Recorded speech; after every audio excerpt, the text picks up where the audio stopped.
First is they give structural support to cell. अब membrane protein, जो membrane protein है जो उसके आउटर मेम्ब्रेन है, इसकी सेल की आउटर मेम्ब्रेन किससे बनी होती है? प्रोटीन से बनी होती है। और उसका फंक्शन, उसका मेन काम क्या है? फंक्शन मतलब काम। ओके, जो सेल मेम्ब्रेन है प्रोटीन से बनी हुई है, उसका काम क्या है? First is they give structural support to cell. Cell को क्या दे रहा है? वो सपोर्ट दे रहा है। ओके, सपोर्ट मतलब अगर वो मेम्ब्रेन नहीं बनी होती तो क्या होगा? ब्रेक डाउन होगी और बाहर सब क्या होगा? सेल का आकार नहीं बन पाएगा। ओके, एक स्ट्रक्चर फॉर्म नहीं हो पाएगा। इसलिए क्या होगा? उसका एक सपोर्ट के लिए प्रोटीन मेम्ब्रेन होती है जो सपोर्ट करके रखती है सेल को। सेकेंड वन इज सब internal membrane proteins from ion channels, pores और hole through which specific ions. अब क्या है? सब इंटरनल कुछ मेम्ब्रेन ऐसी होती है जो प्रोटीन से बनी हुई है पर उसके आयन चैनल्स होते हैं। चैनल मतलब एक दूसरे से कनेक्टेड होते हैं। ठीक है, समझ में आ रहा है कुछ? ठीक है, चैनल्स होते हैं जिसके अंदर पोर्स मतलब छेद होते हैं। पोर्स का मतलब क्या होता है?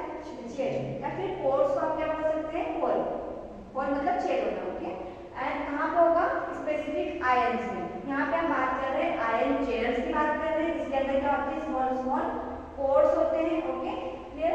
And such as potassium ions, उसके अंदर क्या होता है? पोटेशियम तो पता होगा, पोटेशियम आयंस होते हैं can flow in and out of cells. तो सेल्स के अंदर और सेल्स के बाहर। Okay, in and out, cells के अंदर एंड सेल्स के बाहर क्या होते हैं? आयंस होते हैं जो किससे बना होगा? Potassium. Okay, and they are communicators, एक दूसरे से कम्युनिकेट करते हैं। आप लोग क्या है? यूनिटी है आपकी बेचमेंट्स में, तो क्या है? आप एक दूसरे से कम्युनिकेट करोगे कि हमारा प्रोग्राम है आज। तो वैसे क्या है?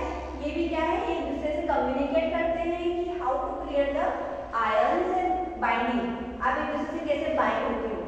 क्लियर? तो आयन से क्या करते हैं? एक दूसरे को जोड़ के रखता है सेल्स को, और सेल्स का जो आउटर कवरिंग होता है किससे बना होता है? प्रोटीन से बना होता है। It's clear?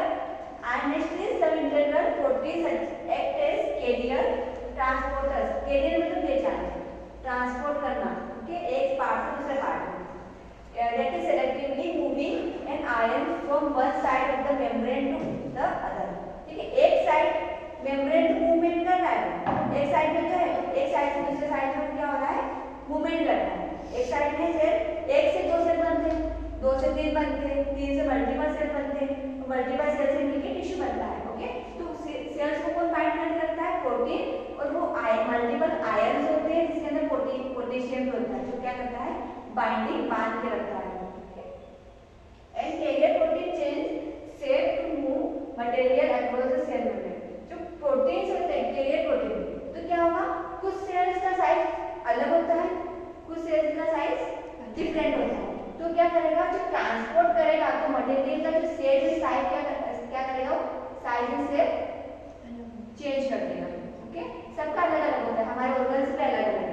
लीवर का साइज अलग है, हार्ट का साइज अलग है, किडनी का साइज अलग है। ओके, तो यहाँ पे क्या होगा? वो जो ट्रांसपोर्ट करता है तो क्या होगा? एक सेल का आकार अलग होगा, दूसरे का आकार अलग होगा, तीसरे का अलग होगा। Okay, and carbohydrate molecules attached to the outside of some membranes protein give the cell identity markers। Carbohydrate molecules होते हैं, पता है ना? कार्बोहाइड्रेट्स होते हैं। देखो प्रोटीन तो है हमारे सेल्स में, पोटेशियम भी है, और उसके साथ साथ क्या है? कार्बोहाइड्रेट भी है। मॉलिक्यूल्स होते हैं जहाँ कहाँ होते हैं? मेम्ब्रेन, आउटर कवरिंग में। जो सेल जो है, सेल की जो आउटर कवरिंग है वहाँ पे क्या है? कार्बोहाइड्रेट्स मेम्ब्रेन भी होती है। ओके, जिसके अंदर मार्कर होता है, मार्कर होते हैं। Membrane protein can act as specific receptors and facilitate communication between cell and extra cellular environment. ठीक है, ये किससे कम्युनिकेट करता है? सेल तो है, सेल के अंदर है, पर सेल के एक्स्ट्रा सेलुलर मींस सेल के बाहर। सेल के बाहर क्या भरा हुआ है? फ्लूइड भरा हुआ है। तो क्या करता है? दूसरे से कम्युनिकेट करता है। कम्युनिकेट क्या करेगा? कि वो बाइंडिंग करना है, वहाँ पे आयंस बने हुए हैं, क्योंकि कार्बोहाइड्रेट प्रोटीन इनका क्या होता है? एक बैलेंस होता है, इसको बोलते हैं इलेक्ट्रोलाइट बैलेंस। आपकी बॉडी के अंदर इलेक्ट्रोलाइट बैलेंस नहीं होगा तो क्या होगा? ये सेल टूट जाएगी, ब्रेक डाउन हो जाएगी। क्लियर? एंड सब इंटीग्रल प्रोटीन आर एंजाइम्स।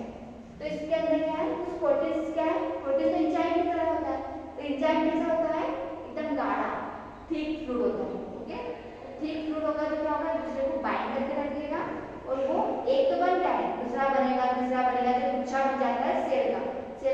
बन जाता है उसको इंट्रा बोलेंगे, ठीक है, बड़ा सा। उसके बाहर क्या है, एक्स्ट्रा सेलुलर। इंट्रा सेलुलर मतलब सेल्स के अंदर, एक्स्ट्रा सेलुलर मींस सेल के बाहर। इतना क्लियर है, समझाना तो नहीं और सुनिए, proteins are critical to membrane function. Protein क्या है, क्रिटिकल एक मेम्ब्रेन फंक्शन। प्रोटीन क्या कर रहा है, एक मेम्ब्रेन का काम कर रहा है। उसका काम क्या है, सेल को प्रोटेक्ट करना। आप देखेंगे स्ट्रक्चरल सपोर्ट, ठीक है, बाइंड करके रख रहा है, दिख रहा है आपको, एक ऑर्गन है, ठीक है, आप क्या है एक दूसरे से बाइंड करके रखेगा। बाइंड आपको कुछ स्पेस दिख रही है बीच में, नहीं दिख रही, तो एक दूसरे को बांध के रखा है, ठीक है, बाइंडिंग। तो ये प्रोटीन ही है जो क्या करता है, बाइंड करके रखता है। रिकॉग्निशन, ठीक है, आप क्या कर रहा है, जो सेल है वो क्या कर रहा है, बाहर निकल के एक से दूसरा सेल बना रहा है, ठीक है, वो क्या है, ट्रांसपोर्ट करने का काम कर रहा है, रिकॉग्नाइज कर रहा है। कम्युनिकेशन, कम्युनिकेट कर रहा है, तो वो क्या कर रहा है, ये सब क्या है, सेल्स है, ठीक है। प्रोटीन तो आउटर कवरिंग था, तो अब बाहर निकल रहा है, पर इसकी कवरिंग क्या है, कवरिंग से भी बाहर आ गया, और वो क्या कर रहा है, जब तक वो सेल एक से दूसरा नहीं बनाएगा, दूसरा तीसरा नहीं बनाएगा, तो क्या होगा, आपकी बॉडी स्ट्रक्चरल फंक्शन नहीं कर पाएगी, ठीक, पूरा फॉर्म नहीं हो पाएगा। ट्रांसपोर्ट मतलब ये जो बन गया है पूरा सेल, पर वो क्या कर रहा है, ट्रांसपोर्ट, यहाँ से कहीं और चले जाना, मतलब ये तो है पर दूसरी जगह भी ट्रांसपोर्ट करना। Characteristics of plasma membrane fluidity. Membranes are fluid structures and many of protein can rotate and move sideways in the membrane layer. अब फ्लूइड जो है वहाँ पे, पर क्या होगा, वो मूवमेंट करेगी, ठीक है। उसकी जो आउटर मेम्ब्रेन होती है वो क्या करती है, मूवमेंट करती है। क्लियर हो रहा है, देखो मेम्ब्रेन में किसकी मेम्ब्रेन की बात कर रहे हैं, सेल्स की membrane. Clear, this membrane fluids allow interaction to occur and responsible for cellular processes such as cell movement, growth, cell division, etc. Cell होता है, सेल तो है पर मूवमेंट हो रहा है उसका, और वो क्या कर रहा है, ग्रोथ, एक से दो मल्टीपल बन रहे ना, ग्रोथ होगा, डिवाइड करना मतलब डिवीजन होना। एक बड़ा सा सेल है और उसमें से ब्रेक डाउन हो रहा है ना, एक बड़े से सेल में से वो ब्रेक डाउन होकर डिवाइड कर रहा है, डिवीजन करके अलग अलग भागों में स्प्रेड कर दिया, और वो स्प्रेड होके क्या हो रहा है, बाकी छोटे छोटे सेल्स थे वो बड़े हो गए, ठीक है, उसमें भी मल्टीपल सेल्स बन गए, और मल्टीपल सेल का क्या बन गया, बड़ा सा टिश्यू बन गया, ठीक है। तो सेल तो एक बनेगा, पर सेल का क्या होगा, डिवीजन होता है, डिवीजन इज ग्रोथ होगा, ग्रोथ मतलब बढ़ना, डिवीजन हो गया उसके बाद ग्रोथ होता है। मेम्ब्रेन परमेबिलिटी, परमेबिलिटी मतलब क्या होता है, देखिए the term permeability means structure allow the passage of substance through it. Plasma membrane permits some substance to pass more readily than others. This properties of membrane called selectivity permeability. अब permeability क्या होता है, एक vessel से बात करते हैं, intracellular, extracellular. Intra means cells के अंदर, एक्स्ट्रासेलुलर मींस बाहर, तो दोनों के अंदर फ्लूइड होता है, होता है। इंट्रावेस्कुलर सुना होगा, वेसल्स के अंदर, तो आप जब सुई लगाते हैं, इंजेक्शन लगाते हैं, बॉडी ना लगाते हैं, सबको लगा आईवी, तो उसमें क्या होगा, आईवी में नसों में डालोगे तो क्या होगा, वो इंट्रा अंदर चला जाएगा।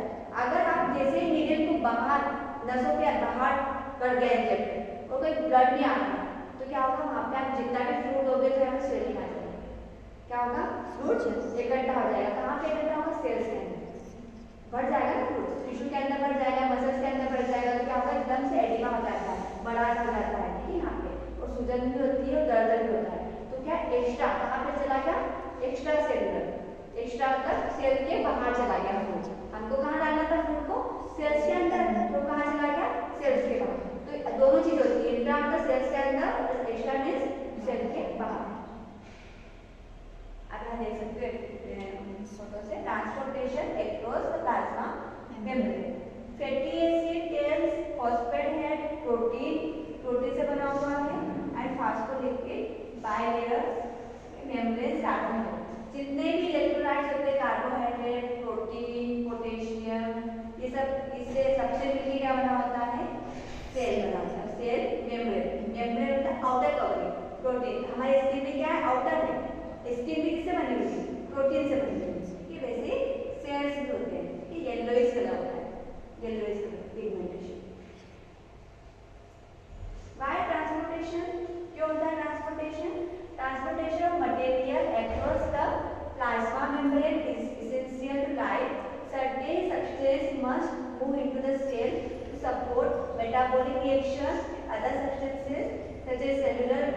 Product must move out of the cells. आपको पता होना चाहिए कि डेली अपने सेल्स का डेट होता है, डेली सेल्स बन डेट होता है और डेली न्यू बनती है।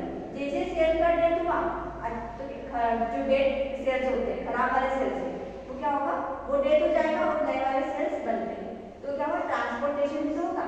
खराब हुए डैमेज हुए न्यू सेल्स का ग्रोथ हुआ, वो ट्रांसपोर्ट करना, सेल्स का ग्रोथ हुआ अलग अलग जगह पे ट्रांसपोर्ट करना, अपनी बॉडी के अंदर ही क्या कर रहे हैं, वो ट्रांसपोर्ट कर रहे हैं। And this balance internal condition of cells also called equilibrium। equilibrium मतलब बैलेंस करना। ऐसा नहीं कि जितने सेल्स बनाने थे उतने ही बनाएंगे और बैलेंस करके रखना है अपनी बॉडी में, अब उससे ज्यादा बनेंगे क्या, उससे कम बनेंगे नहीं। तो ये क्या होगा, इक्विलिब्रियम मींस एक बैलेंस करना, किसका, सेल्स का भी, फ्लूइड का भी, जिसको बोलते हैं electrolytes, fluid and electrolyte balance. आपकी बॉडी अगर बैलेंस नहीं हो पाएगी तो क्या होगा, बीमार होंगे, चक्कर आएंगे, ठीक है, कभी भी आप खड़े नहीं हो पाओगे क्योंकि आपके ईयर्स में भी फ्लूइड होता है।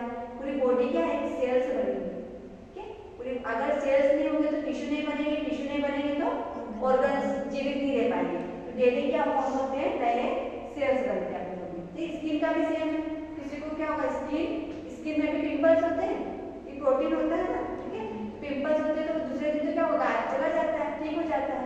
तो क्या होगा, डेड सेल्स का, सेल्स होते हैं, डेड टिश्यूज होते हैं, सेल्स होते हैं, रिमूव जाते हैं एंड जो नए सेल्स होते हैं फॉर्म होते हैं, फॉर्मेशन होता है जिसका, फॉर्मेशन मतलब बनना। Gradient across the types of transport across cells membranes, transport across the plasma membrane, substance generally move across the plasma membrane can be classified as passive और एक्टिव। एक्टिव प्रोसेस क्या है, in active process the cellular energy is used to drive substance field against its concentration और electrical gradient. The cellular energy is used in the form of ATP by the carrier protein. सबको energy मिलती है, तो क्या ATP क्या है, adeno triphosphate, ये क्या है, एनर्जी है, ऊर्जा का बाहर करता है। तो हमारे बॉडी में क्या है, एक ऊर्जा अंदर से गॉड ने दी है, ठीक है, ऊर्जा दी है, तो वो किससे बना हुआ है, सब प्लाज्मा मेम्ब्रेन से बनी हुई है। तो एटीपी में जिसको ज्यादा एनर्जी होती है, जो अच्छे से काम करता है, कोई सुस्त रहता है, काम ही नहीं कर पाता है, तो ऊर्जा तो है अपनी बॉडी में, पर वो क्या है, वो बचा के रखना है। और अपनी ऊर्जा को क्या करना है, अपने को बाहर लाना है और अपने को क्या करना है, एक्टिव रहना है। तो ऊर्जा क्या कर रही है, अपने को एक्टिव बनाती है और अपने अंदर क्या होती है, ऊर्जा क्रिएट होती है, जिस कौन बनाता है, प्लाज्मा, इसकी प्लाज्मा ही बनाएंगे। Passive process means a substance move down in concentration और electrical gradient to cross the membrane only using its kinetic energy of motion. एक एक्टिव होता है जो अपने अंदर जो है ऊर्जा है, पर पैसिव मतलब क्या होगा, काम करते हैं, मूवमेंट, आप जो मूवमेंट कर रहे हो तो जो अंदर की जो एनर्जी बनी एक्टिव है, अंदर की जो एनर्जी होती है वो बाहर निकाल के आप क्या कर रहे हो, मूवमेंट कर रहे हो, आपकी पूरी बॉडी का मूवमेंट कर रहे हैं। जो मैं बात भी कर रही हूँ, आपको लेक्चर भी दे रही हूँ, पढ़ा रही हूँ, तो वो भी क्या है, ऊर्जा, एक एनर्जी मेरी वेस्ट हो रही है, वो एनर्जी क्या होती है, बाहर निकल के पूरा क्या होगा, एनर्जी, जितनी भी एनर्जी है, जितना भी ऊर्जा है मेरी, वो क्या कर रही हूँ, आपके ऊपर दे रही हूँ। तो वो क्या है, आपकी बॉडी के अंदर ऊर्जा को बनाने का काम करते हैं प्लाज्मा, ठीक है, आपकी बॉडी में प्लाज्मा की कमी होगी तो आपको एनर्जी की कमी होने लगेगी, मींस फ्लूइड की कमी होगी तो आप खड़े हो पाओगे, चक्कर आएगा तो खड़े हो पाओगे, काम कर पाओगे क्या, नहीं कर पाओगे। तो क्या है, एक इलेक्ट्रोलाइट्स होते हैं आपकी बॉडी के अंदर, वो क्या देंगे, ऊर्जा देते हैं, इसको एक्टिव बोलते हैं। Transportation across plasma membrane, active transport क्या है, उसके अंदर आप देख सकते हो, primary active transport, secondary active transport, transport with vesicles. अब मतलब ट्रांसपोर्ट की बात कर रहे हैं, एनर्जी की बात कर रहे हैं, ठीक है, कि जो आपकी सेल्स बन रही थी वो क्या कर रहे हैं, प्लाज्मा में बना है, तो उसके साथ साथ क्या है, एक्टिव ट्रांसपोर्ट भी कर रहा है। एक प्राइमरी हो सकता है, पहले क्या कर रहा है वो, ठीक, secondary transport vesicles means endocytosis, vesicle means fluid, जहाँ पे भी वर्ड आता है वेसिकल्स तो आपको क्लिक होना चाहिए, आपके माइंड में सेटअप होना चाहिए कि वेसिकल्स क्या, दैट मींस फ्लूइड, ठीक है।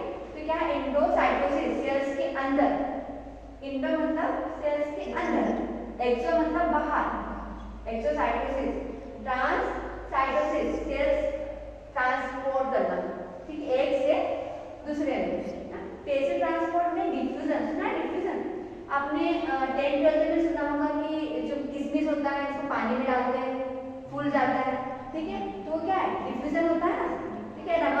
नमक पानी में घुलनशील है, बोलते हैं डिफ्यूजन, घुलनशील, तो वो क्या है डिफ्यूजन है। पर नमक आप जैसे निकालोगे तो क्या है सॉलिड है, और उसको जैसे पानी में डालोगे, जैसे लिक्विड में डालोगे वो क्या करेगा घुल जाएगा, दैट इज डिफ्यूजन।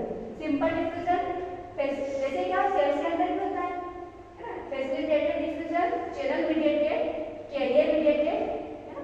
आप क्या है आप नमक ज्यादा खाते हो, जो लोग नमक ज्यादा खाते हैं एक दिन बीपी बढ़ना है, समझ में आया? ये बीपी हाइपरटेंशन का जो पेशेंट होते हैं, सुना है बीपी इसका बढ़ा रहता है, तो उन्होंने क्या किया पहले नमक की मात्रा ज्यादा नहीं कहीं ना कहीं, तो नमक क्या है घुलनशील होता है, आपकी बॉडी में पानी है ऑलरेडी, आपकी सेल्स के अंदर भी फ्लूइड है, सेल्स के बाहर भी फ्लूइड है, और बॉडी में क्या है पूरा पानी भरा हुआ है, पीएच अपना 7 होता है बॉडी में, 7 पीएच है आपकी बॉडी में, ठीक है। आप क्या है नमक सॉल्ट का इंटेक ज्यादा लेने की वजह से आपकी बॉडी में क्या है पानी की मात्रा बढ़ गई, ठीक है, पानी की मात्रा बढ़ गई, तो उसकी वजह से क्या हुआ पेशेंट को हाइपरटेंशन हुआ, ओके। तो ये क्या है एक डिफ्यूजन होता है, कैरियर मीडिएटेड, तो कैरियर की बॉडी में पूरा क्या होता है स्प्रेड होता है। ऑस्मोसिस में से क्या होता है, ऑस्मोसिस सुना होगा, सुना है high concentration, hypo, hyper, isotonic, hypotonic, नहीं सुना कभी? हाइपरटोनिक ऐसा सॉल्यूशन, इसका प्रेशर ऑस्मोटिक प्रेशर से एक आइसोटोनिक होता है, एक हाइपरटोनिक होता है, हाइपोटोनिक। हाइपर मतलब ज्यादा, ठीक है, हाइपो मींस कम, हाइपरटोनिक मतलब ऐसा सॉल्यूशन जिसका प्रेशर ऑस्मोटिक प्रेशर से ज्यादा होता है, ऐसा सॉल्यूशन जिसका प्रेशर ऑस्मोटिक प्रेशर से ज्यादा होता है, ज्यादा मतलब बहुत ज्यादा फ्लूइड है ना, हाइपरटोनिक हुआ। और हाइपो मींस ऐसा सॉल्यूशन जिसका प्रेशर ऑस्मोटिक प्रेशर से कम होता है, और आइसोटोनिक मींस ऐसा सॉल्यूशन जिसका प्रेशर ऑस्मोटिक प्रेशर के बराबर होता है। ऑस्मोसिस, ऑस्मोसिस मतलब ये पानी की बात कर रही है कि पानी का लेवल कम है, ज्यादा है, या फिर बराबर बैलेंस करके रखना है, इक्विलिब्रियम मतलब बराबर। अगर आप जितना आपको प्यास लगेगी उतना ही पानी पियोगे ना, ऐसा है कि ज्यादा प्यास लग रही है पर और बहुत ज्यादा पी रहा है, ऐसा कर सकते हो क्या? नहीं कर सकते। तो ऐसा कब होता है जब पेशेंट बीमार है, किसी को आईवी दे दिया, किसी को बॉटल बहुत ज्यादा पानी फ्लूइड दे दिया, तो वो तो क्या है वो आप कंट्रोल कर सकते हो? नहीं। तो डॉक्टर ने क्या किया, नर्सेस ने क्या किया, आईवी फ्लूइड लगा के 5-6 बॉटल एक दिन में, और ऑलरेडी क्या है पेशेंट की बॉडी में फ्लूइड का लेवल बढ़ा हुआ है और बढ़ गया, तो क्या है एडिमा हो जाएगा, पूरी बॉडी सूख जाएगी, ठीक है। या फिर पेशेंट को पानी की कमी थी और फ्लूइड दिया ही नहीं, तो क्या होगा पानी की फ्लूइड की कमी हो जाएगी, और फ्लूइड की कमी हो जाएगी तो पेशेंट कैसा रहेगा डिहाइड्रेटेड, स्किन ड्राई होगी पेशेंट की, और क्या होगा पेशेंट को बार-बार चक्कर आएगा, ठीक। और आइसोटोनिक मतलब होगा पेशेंट का क्या होगा लेवल बराबर, हम क्या है आइसोटोनिक, हमारा लेवल बराबर है, ना फ्लूइड ज्यादा है ना फ्लूइड की कमी है, अंडरस्टूड? यहाँ पे आप देखेंगे ये तो क्या है मेम्ब्रेन बनी हुई, किससे बनी हुई है? Plasma, okay. आप ये वेसिकल मतलब जहाँ पे फ्लूइड भरा हुआ है, सेल तो है पर उसके अंदर क्या है फ्लूइड भरा हुआ है, पानी भरा हुआ है, तो क्या है वेसिकल्स है। किसी को थोड़ा एक कीड़ा सुना है, तो बचपन में अपने को कीड़ा काट लेता था या फिर कीड़ा मर जाता था सोते थे, तो वो क्या उसका पानी मरने के बाद उसका पानी जो है एसिड के समान होता था, वो स्किन में गिरने से आपको क्या हो जाते थे छाले हो जाते होते थे, कभी सुना होगा छाले हो जाते, तो उसके अंदर क्या फ्लूइड भरा हुआ, किसका फ्लूइड? तो कीड़े का फ्लूइड था, अगर उसको ज्यादा दिन तक रखा तो क्या हुआ इन्फेक्शन हो जाएगा। पर आपकी बॉडी के अंदर क्या है नॉर्मली फ्लूइड है, नॉर्मली जो कोशिकाएं हैं उसके अंदर क्या है फ्लूइड भरा हुआ है, तो ये वेसिकल फ्लूइड है। प्लाज्मा मेम्ब्रेन है, साइटोसिन मतलब साइटो मींस सेल्स की बात कर रहे हैं, एक्स्ट्रा सेलुलर, एक्स्ट्रा देखो ये क्या है इंट्रा के अंदर ही है, पर इसके बाहर अगर गया तो क्या है एक्स्ट्रा सेलुलर, ये तो लेयर है अंदर, ये तो लेयर है, ठीक है, पर ये क्या है इसके बाहर चला गया fluid, that is extra cellular, cell के बाहर, एक्स्ट्रा मतलब बाहर, इंट्रा मींस अंदर। यहाँ पे देख सकते हैं आप most common form of endocytosis cells के अंदर, and takes in dissolve molecules as a vesicle, जितने भी मॉलिक्यूल्स होते हैं आयंस होते हैं पोटेशियम क्लोराइड सोडियम, तो ये क्या है डिसॉल्व कहाँ होते हैं, डिसॉल्व कहाँ होंगे इसकी वेसिकल्स, ठीक है।